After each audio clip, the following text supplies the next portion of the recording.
have, I don't know. I think Ed, Springdale going to take on Bentworth in a pretty, interesting game. Bentworth, Yeah. a featured game.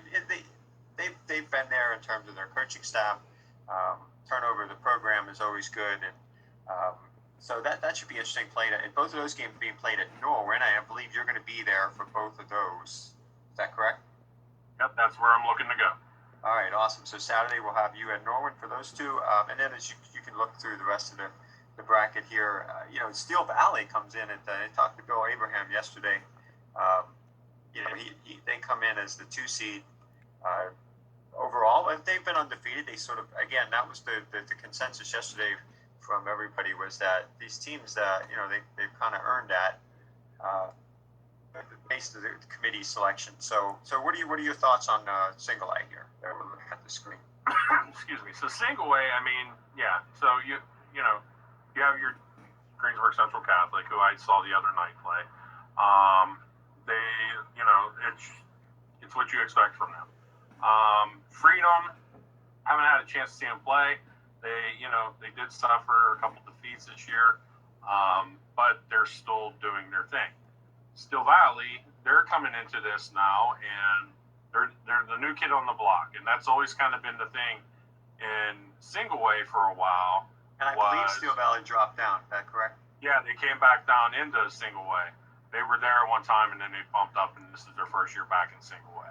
Right. So in the past, it's always been GCC, Shady Side, and Freedom worked its way into being a contender. Then they moved up, and they came back down, and they were automatic contender and competed and won WPIALs.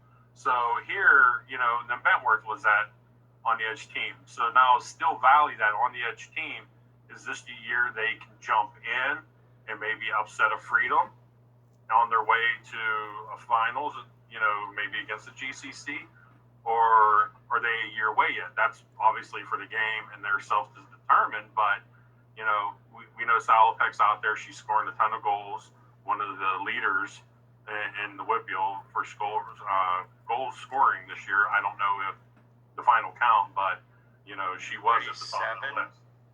Okay, 38 or 37, yeah, goals. Yeah, so they definitely have an opportunity. I did see her last year in the playoffs against Brownsville. Unfortunately, they lost, but you could see she's definitely the technical ability and everything's there. So to me, people might look at it and say it's so streak. Can Bishop Canavan come in also and play the record? So I guess the thing always at the end of the day is, can someone always dethrone the king? And in the past now it's been GCC and Freedom. So who's it going to be? Steel Valley, Bishop Canavan? So that's what I see in Class A. One of those two have to prove themselves and dethrone the king. I think, we'll see. And trying to get, be very interesting. I really like, I obviously like Greensburg Central Catholic's chances to at least, definitely get back to the final. It's always there. Colin always has his team ready. I think it'll be a little bit more open this year as well. I really believe that. So, all right. So